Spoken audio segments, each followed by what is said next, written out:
The shadow Foreign Secretary also condemned bigoted critics of Israel and pledged that a future Labour government will always defend the Jewish state's right to exist.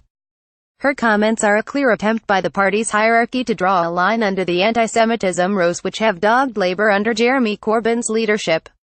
In a speech to a Labour Friends of Israel event in London, Ms. Thornberry said Jewish voters at the last election, on the doorstep or in the street, told me I agree with your policies, and I don't like the Tories, but I can't vote Labour, as long as your party allows anti-Semitism to go unchecked, and there is only one answer to that: we will not. There can be no place in our party for anyone who holds anti-Semitic views or who denies the right of Israel to exist, and any people who hold those views must and will be drummed out of our party. Because it would be a crying shame if when voters next go to the polls, we fail to win councils like Barnader, seats like Finchley and Golders Green, not because we don't have the right policies or the right candidates, but because large parts of those communities feel that we are not doing enough to tackle the bigotry and prejudice that they face.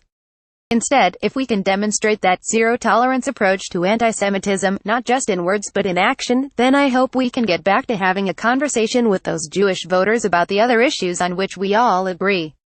The Islington South and Finsbury MPs said opposition to the current Israeli government's policies should not be used to justify hatred of the nation or the boycott of its goods, something Mr. Corbyn himself has supported in the past.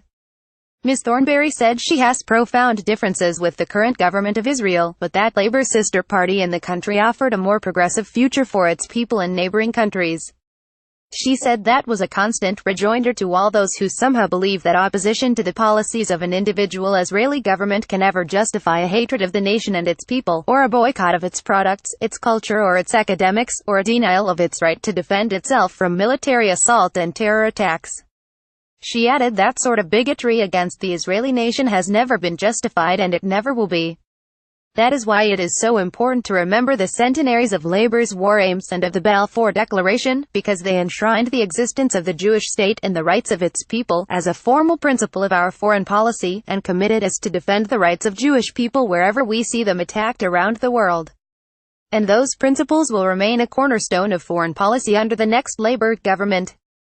In September, Mr. Corbyn faced criticism for failing to turn up at a Labour Friends of Israel event at the party's conference in Britain. Unite General Secretary Len McCluskey, a close ally of Jeremy Corbyn, also told the BBC's Newsnight that accusations of anti-Semitism were being used as a way of attacking the Labour leader.